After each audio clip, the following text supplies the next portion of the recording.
and I got my scores, but I just thought like, oh, that's a pretty good score, but I didn't realize that I was through the finals. So I was just sitting there and chilling, and everybody was like, are you not nervous? And I'm like, no, I just went. And I just didn't realize that I had to go a second round.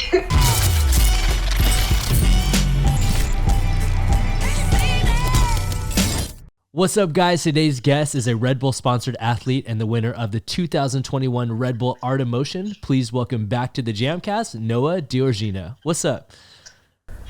Hi. Thanks for making this happen. People don't know how hard we've been trying to make this episode happen. We tried on Skype, Zoom, and now we're on FaceTime. So thank you so much. Yes, no problem. I hope it's going to work now. So. Yes, your quality is so much better on this. You know, we couldn't let the world champion be in bad quality, right? So how's everything going over there? What are you up to right now? Are you currently in school? Or are you on break? Or what's your day-to-day life like? Right now I'm still in school, and it's not a break time. It's in 2 weeks there's a break, but right now not. So I'm working very hard on my grades and also training a lot, as always. Wow. The last time we had you on here was in April of 2020. You were only 15 years old then. So how old are you now, and how much school do you have left? I'm 17 years old, so 2 years later, and I have 2 years of school left, yes. Wow, crazy. And so obviously most people that compete, they just get to focus on their training all the time, right? But how do you balance school and training? What's like a normal schedule like for you, like day to day? What do you normally do? It's like I wake up, I go training, then I come back and go to school. And during school, I go after school, I give lessons to smaller children, so I'm coaching, and after that I'm training again. Wow, so you train before school? How early do you start your training? Most of the time 8 o'clock. Oh, wow. Yeah. And then what time does school start for you over there? Oh, wait, sorry, I have in Holland, it's, how do you say that? There's a storm right now, so I got a message of that it's code red right now. Crazy. Okay. Oh, that's wild. So do any of the kids at your school know what you do since you have such a unique schedule? Yes, they do, because I miss a lot of lessons, so I'm not always there. And I get a lot of questions about why I miss lessons, and they know why now. And now I know your parents are super super of it, but what are your teachers like? Do they understand and do they help you out in the process? Yeah, a lot. They're so helpful, and I can miss a lot of lessons for my training. And also, if I didn't make a test, then I can do it. I get extra things so I can make it. And yeah, they really understand why it's hard, because I'm with my sport and also having school at, how do you say that? Pretty okay level. Yeah. I was gonna ask, are you a good student, or how do you do in school? Yeah, right now it's a little bit hard because it's one of the last years, but I think I can make it this year, and I'm just gonna make it because that's my goal. Now I know a lot of kids around your age, they start to prepare for, I guess, post-school activities, whether that's higher education or trying to enter a work field. What is your plan? Are you done with school after this year? Not this year. Next year I'm done with school, and after that I want to travel around the world and meet new parkour people and do more stunt work, train, of course.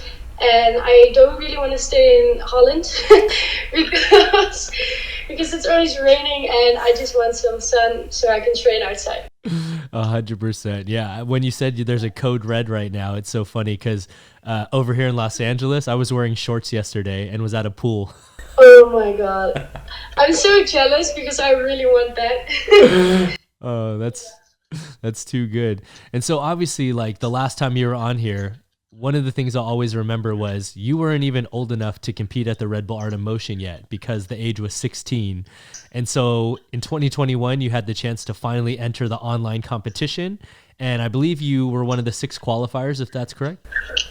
Yes, that's great. Good. How do you say it? That's exercise. Yeah. Awesome. And so you got the chance to finally head over to the Red Bull Art of Motion. What was that like, finally getting the opportunity to compete? Were you nervous? Were you ready? Like, what was that feeling like? When I heard that I got through, I was so excited and I couldn't believe it. So I like double checked it like 3 times a week if it was really me, because I was like, how?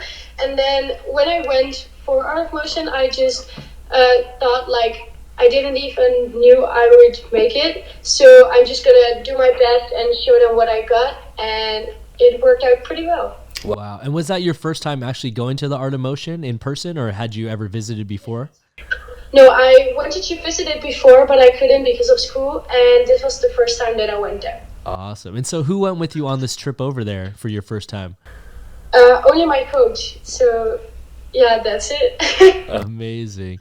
And so when you finally get over there, what was it like finally stepping on the course and being around all the athletes? Was it intimidating? Like, was it more nerve-wracking actually seeing it in person? I was pretty excited to see everyone again because of COVID. We couldn't see each other a lot, and yeah, we first had like a training with everybody, and it was just very much fun. And then the second training, I thought like, okay, it's still a competition. I need to focus now, and that's where I like went in my own space and just went for the competition. But at first, I was like, oh yes, I can see everybody, and it's very nice. Now, I know just from being like a commentator, one of the things that happens a lot of time is people go there for the first time. They're so excited and they almost overtrain in practice, and they almost get so sore that they can't really compete at 100%. So did that happen to you, or were you able to keep your nerves under control and have 100% ready for the competition? I really wanted to train all day, but my coach said no, and he stopped me. So I think that's also the reason why I didn't got any injuries, and I could perform it like very good because I was very energetic the day that the competition was. And so I have to ask this question too. For a lot of first-time competitors, they only plan one run. So did you have 2 runs planned for the finals, or did you only have one ready? I only had one run, and I freestyled like my whole second run because I did like I had 5 minutes to think of a second run, but I did come up with something, but I forgot it the moment that I went for it. So I just improvised the whole thing, and it was pretty shit, but I tried. Well, obviously you did pretty good because we know the end result. So like, what was going through your head when you made it to the second round and you realized like, oh my God, I'm in the finals right now? Like, was that something you expected when you first landed there, or were you just happy to compete? Like I didn't wait. How do you say this? It literally blew my mind because I didn't think about how I could make it, and I realized it like very late because I was sitting on the chair where you have to wait for your scores, and I got my scores, but I just thought like, oh, that's a pretty good score, but I didn't realize that I was through the finals. So I was just sitting there and chilling, and everybody was like, are you not nervous? And I'm like, no, I just went. And I just didn't realize that I had to go a second round. That's so funny. Now, obviously, you're someone that's competed a bunch of times before. Was there anything different about this competition since it was something you've dreamt of your entire life? Did you feel any more pressure than usual? I didn't really feel any pressure because it was my first time competing at Red Bull Art of Motion, and I didn't think of getting through the qualifiers. So I wasn't that nervous. I was nervous because I really wanted to land everything. That was like my total goal for Red Bull Art of Motion. And I did, so I'm very happy about that. Now, not only was the competition unique because it was your first Art of Motion, but this Art of Motion was also unique because it was the first time on a boat, which is totally different than any of the previous Art of Motions. Now, what was that like, and was it more difficult or was it more fun? Yeah, it was like very difficult at the beginning because you have to like, how do you say that? It was like not very stable. Oh. So you had to jump from one boat to the other boat, and there was like this big of a gap. But after like at the end of the day, the gap was like this big because the boats were like going out of each other and each other. So it was like very difficult to when the competition was itself to how do you say that? See how far the jump was, and also the boats were like very, how do you say that? Yeah, like Rocky, like unstable. yes, unstable, and that made it like more difficult. But I think it also was like a very good challenge because you could really see if you control your flips. So yeah. Crazy. That's crazy. And now, of all the people that you were out there competing against, was there anyone that you were most excited to meet or to finally watch live? Let me think about this because there were a lot of people that I really wanted to meet again. But for example, I really wanted to see. Wait, 1 second. There were so many people. Like what? The best in the world, right? Yeah, I really wanted to see like Sydney Olsen because I hadn't, or I didn't see her in a long time, and it was really fun to talk to her. And like we couldn't really train with each other because she was like part of the judges. So yeah, but it was really fun to see her, and also like every very good athlete that had already been to Art of Motion. Like yeah, there are too many to like to name them, but yeah, I don't, like Jason Paul. Yeah, whoa, there are a lot of people who went there, so I don't really come up with them like right now, but yeah, I love to see them and train with them, and it was really fun. And now, obviously, the women's side of the competition is a smaller talent pool than the male side. Are those people that you like keep in touch with, or do you follow them online, or is that like one of the first times you got to train with them as well? With the woman. Yes, with the women competitors. Yeah. Let me think. Some of them I already trained with or saw them at different competitions. Like Lilou, I already trained with her, and we went to a lot of competitions where we have seen each other. And also Elise Bigley, I competed to her like a lot in the past. And like you also have Lisa, but that was the first time actually seeing her, but she was so nice and we had like so much fun together, so that was like really cool. Super cool. And now oh sorry oh, go ahead I forgot one because Miranda, I don't know how you say her name, but she was like my best friend at Rebel Art of Motion. It was so fun. That's super cool. And now I know that most times, even when you're training, you're mostly surrounded by boys. So that must have been a cool experience to finally be around some top level females as well. Yeah, that was really fun because the trainings, like normally you are training and there's like a boys and girls training, but you're with boys, and now it was like actually separated. Oh. And I think that was really cool because we've got to train with the woman, and that was really nice. Yeah, I think that was better than when you train like with the boys because they're very big and intimidating. So, yeah. Totally. And so obviously we know the end result. You ended up taking home the 2021 female world title. Where were you at when that happened? And do you remember what went through your mind when you got announced as the winner? Yeah, I didn't really think of anything. I was just so happy and I couldn't believe it. So I was standing there, and when I heard my name, I was like, are you serious, or is this like some kind of joke? Because I really didn't know like if it was really me, and I couldn't believe it.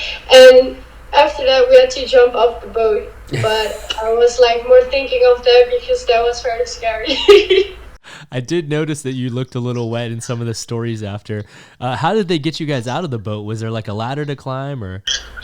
Like what do you mean? Oh, how did you get out of the water? Like, did you have to like climb back up?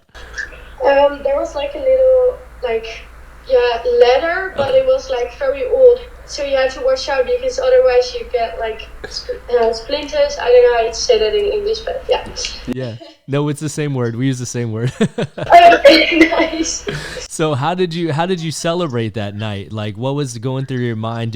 Were you just on like this crazy high the entire day, or did you finally at night realize like, oh my God, I actually accomplished my goal I've had for so many years?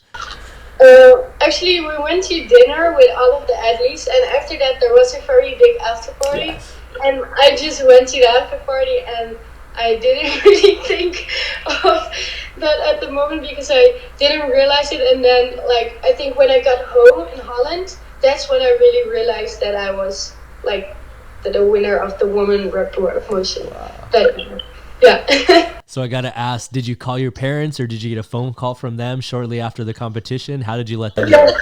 Yes, of course. I first called my boyfriend, and then after that, I called my parents. But they already knew, but I wanted to hear them, and that was really fun to do. That's awesome. And so obviously, right now you're sporting a very, very special hat that not everyone gets to wear. And I saw that there was like a really cool event where I guess they like surprised you with naming you a Red Bull athlete. So what happened in that instance? Okay, so it's like, okay, how am I going to explain this? I thought that it was just like seeing my Red Bull like contact person and talk to them how their competition went and that type of stuff. And we went to Zandvoort. That's where the Formula One was. And I thought like, oh, I just need to talk to her, and then I had to go home again. And I went there and I got my cap, and I was very surprised. And after that, I stayed there the whole weekend and watched the competition. So that was really cool. That's so cool. And what was that feeling like? Were you more excited to win the Art of Motion or to get named as a Red Bull athlete? Oh, both of them. It's like both very cool. Because of Red Bull Art of Motion, I'm Red Bull athlete now. But I think like I had the same excitement for both of them. So I don't know how to, yeah, it was just amazing. So cool. And now do the kids at school know that you're a Red Bull athlete? Is that like a weird thing, or is it super cool for them to know that? They ask for Red Bull a lot. but they think it's very cool, and some of them like are saying like, hey, where did you get that jacket from? And then I'm like, it's from Red Bull. And they sometimes they don't really realize that it's really my sponsor. Yeah. I think it's really fun. So yeah. And I'm not like that kind of person who flex with it. I'm just wearing it and I'm very proud of it, but I'm not somebody who says like, yes, this is it. Like, I don't know how you could. Yeah, I get it. You don't like really brag about it, but you just like are proud to wear it when you can. Yes, okay. That's exactly what I wanted to say. I always think it's funny too, because you always think your English isn't good, but your English is almost better than most people I know in America. Okay, because I'm like, English gets me like very nervous because it's not like my first language, so it's very hard to explain myself in that language. But I think it's also very nice because I learn a lot of English at the competitions like Red Bull Art of Motion. And it's also a great thing because it opens a lot of doors for you. Like when I first met Pasha, he couldn't do a lot of interviews or do a lot of jobs just because he couldn't understand or speak English. So you already have this huge door open for you for a lot of opportunities. Oh, that's very nice. And so I have to ask, I've seen some videos of you at the Red Bull Performance Center. What is that like, and how often do you get to go down there? It's like very big. If you get there, you cannot miss it at all. Like, it's in the middle of like mountains, but it's so big you can see it from, I don't know, far away. And when I got there, it's really cool because they have like a lot of different things. You have like somebody you can talk to if you want to talk about competitions, mental coaching. Okay. And you can you have like a personal coach there, so they can train you for your sport, and that's really cool. And you also get like a whole checkup if you're okay, and that's really cool. And when I got there, I was so amazed by everything because it was so big, but I went through a whole checkup, and I think that's like 2 times a year or 1 time a year. And where is it located? Is it back in Austria or? Yes, it's in Austria, so that's really, really nice. Super cool. And I saw one video where it looks like you have like sensors on your body. What was that for? Oh yeah, that was like I think like, how do you say it, Tinkerbell with all of the things on my body, but that was for that they can see like what motions you are making. And also like you had, oh my god, why is that so? Not a weight, but yeah, I think. Oh my god. It's like seeing if your muscles are stable in your bones. Yeah, so like there was something you have to stand up on, and then they could see if you like lean more on your left feet or right feet. So that was really cool too, because a lot of freerunners who are doing flips with their left leg is stronger, and you could see that on the big screen, and that was like very interesting. And so what did you find out about yourself? Are you uneven or do you have a stronger leg? My left leg is stronger because that's the leg that I'm doing all my cores and everything with. But my right leg is more flexible. Oh. So, yeah, because I have to swing it around and stuff like that. Crazy. And so do they design any programs or make you do any drills in order to try to level out that balance? Yes, they have like a whole program. You have to do a checkup at first if your whole body is okay, and then after that, like the very interesting sensors on your body and stuff like that. And then after that, you have like a very like big coaching and gym, and you can train there, and you can get like a personal coach, and he can teach you how to do the best in your sport. Okay. Yeah, and they also write like how much weight you can like lift and stuff like that, and then when you come back next year, you can see if you improved. Okay. And so at this point in your career, do you utilize weightlifting as part of your cross training, or do you just strictly train parkour? No, I really like need to work on my strength, so I'm working on that, and I have like conditioning training and strength training like 2 times a week or something. Okay. And now I know that a lot of times because of your coaching and also you've always trained at Jump Free Run Forever, but obviously a lot of competitions are outside on the hard ground. So how many days a week do you train inside and how many days do you train outside? Inside I train, I think like 4 or 5 times, I think. Wait, 1, 2, 1, 2, 3, 4, 5, 6. 6 times I train inside, and outside I train, I think 2 times a week, something like that. Yeah. And do you ever? Weather. Oh, of course, right. Do you ever get nervous like training outside? Like, is it any different for you, like being on the concrete compared to in the gym, or are you able to just jump right outside and do all your skills? Not all of them, because you have to be like very careful if there's not like some weird break that's on the street or something like that. But because I do it with a lot of freerunners and friends, we have like a small community in Holland, and we go training with them, and it's just very nice. So you don't really think about fear, and you're just going for it. So I think it's not that different. Okay.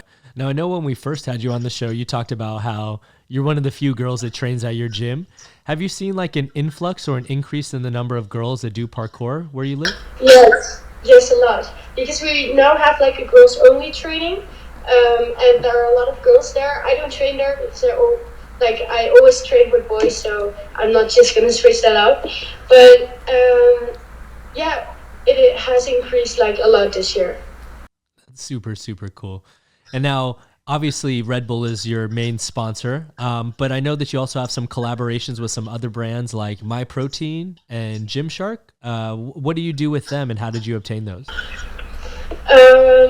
MyProtein is like they try to help me a lot with my food. Like how do you say that? Nutrition? Yeah, with my nutrition, because I don't weigh a lot and I need to eat more. And they are like very helpful, and they're trying to help me with that. So I get proteins and bars, all that stuff. And like Gymshark is not really a sponsor, but if I want like a legging or something that I saw, then they can like give it to me. So it's not like an official sponsor, but they want to help too. Now, I know a lot of people are going to want to know this. What does the world champion eat? Do you eat healthy? Do you eat junk food? Like that's a hard question, because I like eat literally like Healthy. almost anything, but then like most of the time healthy because that's just what I need and what my body needs, and a lot of protein, and then also like I do on Friday or in the weekend I do eat like a bag of chips or something, but I don't eat like junk food every day or something. I do try to eat very healthy. Wow. And now, even with all of your sponsors and your training, I know that back in the days when we talked, you not only were coaching at Jump Free Run, but you also were working at like a surf shop. Do you still have that job also? Yes, I still have that job, and it's just as fun as always. And I do that on a Saturday. So. Wow, that's crazy. Do you ever feel like overwhelmed with all the stuff you have going on your schedule, or how are you able to find like balance? Do you have any hobbies you do for fun outside of parkour to relax? Yes, I have a lot of hobbies, like too many, I think, because I can play like guitar and the piano, and also I like to go out with my friends because I think that's something that I really like. And after that, besides that, I also like to do like advertising and stunt jobs and that type of stuff. That's a perfect segue because I was just going to ask you about your stunt training. I saw some clips of you, I think even getting hit on a bicycle by a car. Yes, that's true. That was me. And I did that for like a TV program in Holland. And it was really cool to do. And last, I think like 2 or 3 years, I like stunting a lot. And so how did you get into stunt work? Is there a school that you went to out there, or how are you getting your training? Yes, I went to like a stunt workshop at first because I wanted to see if I really liked it. And after that, I got asked to like qualify in the stunt team of Holland. And I did that, and now I'm in. So I'm only a little young. That's the only reason. But yeah, it's very cool. And is that something that you would want to do long term, alongside with parkour? Yes, like parkour. Being a parkour athlete is my first. How do you say that? Goal, like first goal. But besides that, and after that, I really would like to go into the stunt world. So if you ever need a like blonde girl who can stunt, you can ask me. Well, I definitely can't wait for you to finally be old enough to do stunt jobs. It'll be really cool with your skill set. And with that being said, I know like another thing that you've been featured on TV for is a show called Catch. What is Catch? Yes, catch is like kind of playing tag, but then with a lot of sporters and like sporters who are very flexible and fast.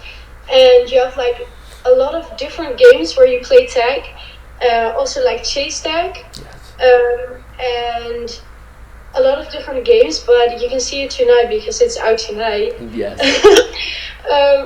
Yeah, I don't know how to very explain that. And is it mostly adults on the show? Or are you one of the only kids on it? It was an adult show, but now they did like the Catch Academy, and we had like the next generation with a coach from the adults. Ah, okay. And so how many episodes did you guys do? Do you know how many? I think just one. Okay. Because I wanted to try it out, I think. But I think this episode is like very awesome. And so did your parkour background help you at all? Give you any advantage on the competition? Yes, a lot. Like you had to do a parkour obstacle run. And if you don't do parkour, it's a hard lot. It's a lot harder, of course. But yeah, that helped me a lot. Awesome. And so with everything that you have going on right now, what is like the goal for you in the next few years? Obviously, you talked about how you want to eventually travel after graduation. Do you want to make parkour your career for the rest of your life? Yes, if I can. Sorry, somebody waved at me, so I had to wave back. But if I can, I would definitely do that. And I want to grow in this sport, and I want to help this sport grow. And I think that's my goal. Okay. And so do you have any other competitions planned for later on this year? And then the big question is, do you plan on going back to Art of Motion when they have it? Yes, of course. If it happens, I'm going to be there, I hope. But I'm going to be there. And also, I'm planning to go to LA for the Kings of Concrete competition from Tempest. So yeah. Amazing. And now that you've actually won an Art of Motion, do you feel any extra pressure, or do you feel like there's a target on your back because you've won now? Not really, but of course it feels like a little bit more pressure because I just don't want to let anybody down, and that's my only like thing. But it's not like it doesn't give me like a lot of pressure because I'm just doing my thing and enjoying what I like. I do the thing that I love the most, so that keeps me happy and motivated. Yeah, totally. And so I don't want to put any pressure this way, so you don't have to answer this if you don't want to, but are there any special moves or anything on like a goal checklist as far as like a move that you're trying to work on?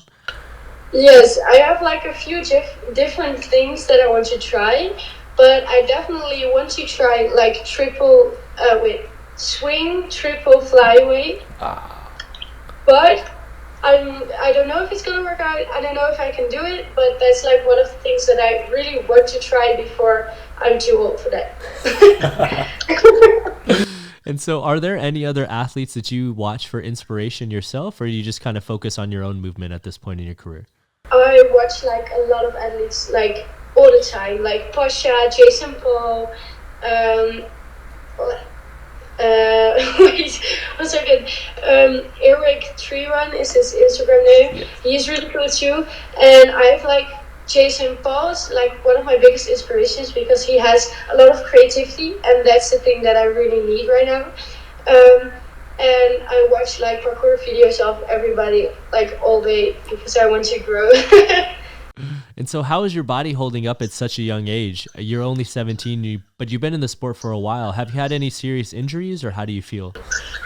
I didn't have like any serious injuries, and I feel pretty good because I just stretch a lot and I have my protein. So that's really nice because it's helping me with stretching, and my muscles don't like how do you say that? Are recovering faster. Okay. Yeah. And so what advice would you have to some young listeners out there, or maybe even specifically some young female listeners? What advice would you have for them getting into the sport? Just go for it, and if you have a goal, just go for it like totally, and don't let anybody like tell you different. And also, if you are scared to do something or to go in this sport, don't get intimidated by anything that you hear or the flips, because you can train on your own level and challenge yourself again and again. That's a good segue, because I was just going to ask, at this point, do you still ever get nervous trying certain things, and how do you overcome fear if you still do? I think like if you're a freerunner who doesn't have fear, it's not possible, or you're gonna break a leg very easily, because fear is also like a very good instinct, because fear helps you to keep you focused on what you're gonna do. And everybody, I think, in the freerun world, of course me too, struggles with fear, but because we have overcome it like a lot of times, it gets easier. And I think that's something to hold on to. And also, when you did something that you're very scared of, you're so proud that you get like a lot of adrenaline to do like more things and learn more things. Totally. And now I know one other thing that's really funny, and it's kind of telling of how young you are, is I think I saw some posts recently that you're finally starting to drive. Yes, I'm getting my driver's license, but I'm only 17, so I have to wait a little while. But I'm working on that. Okay. And now once you drive, will that allow you to go to more training spots, or like what are you really looking forward to with that? Yes, I hope that when I get my driver's license, I can get like a bus and travel like around a van and travel around the world, and I can just go anywhere I want to train with my friends. So yeah, I'm really hoping on getting it soon. Amazing. And now, when we last talked, your biggest goal was just finally getting the chance to compete at Art of Motion. But now not only have you competed, but you've won. So are there any other goals you have in your parkour career? Yes, of course. I'm going to defend the Art of Motion title, of course. And also, I hope that I can help the sport grow and get more girls to do it. And also, I want to, like, if parkour is gonna be like a part of the Olympics, I really want to join that, and that's gonna be my bigger goal if it's gonna be a part of the Olympics. Super, super cool. And so this is a question I asked you last time, and so I'm going to ask it again before we get out of here. Where do you see yourself 5 years from now, and then where do you see yourself 10 years from now? Oh my god, this question is always so hard, but I hope I'm driving in like 4 years, because that's like the thing that if I can drive, I can do like everything that I really want to do. So that's, I hope that's like that I'm driving in a different country than Holland, and I'm training and seeing like or training like with a lot of people in the freerun and parkour community. Hell yes. So with that being said, I really appreciate you coming on and making the time to do this. We've tried so many times to make this happen, so I'm so stoked for the world to finally see this one. But before we get out of here, can you just let people know where they can continue to follow you and stay up to date with your journey? Yes, of course. You can follow me on Instagram and on TikTok and on YouTube. And I have on all three my social medias, I have the same name. So it's like Noa and then underscore score and then Diorgina. Amazing. Hey guys, with that being said, please be sure to hit that like button, comment, subscribe for brand new episodes each and every week. Join us every Monday for Jam Breakdowns and every Friday for brand new JAMCast, interviewing influential members of the movement community like Miss Noa Diorgina herself. So that being said, guys, I got to give one more very special shout out. Thanks for coming through, Noa. I appreciate your time so much. Yes, thank you for having me here. And hopefully I'll see you in April out here in LA. Yes, I hope so too. Hell yes. And as always, guys, coming at you, coming through, I'm your host, Travis Wong. Thanks for joining us here on another JAMCast. Until next time, we'll see you all soon. Peace.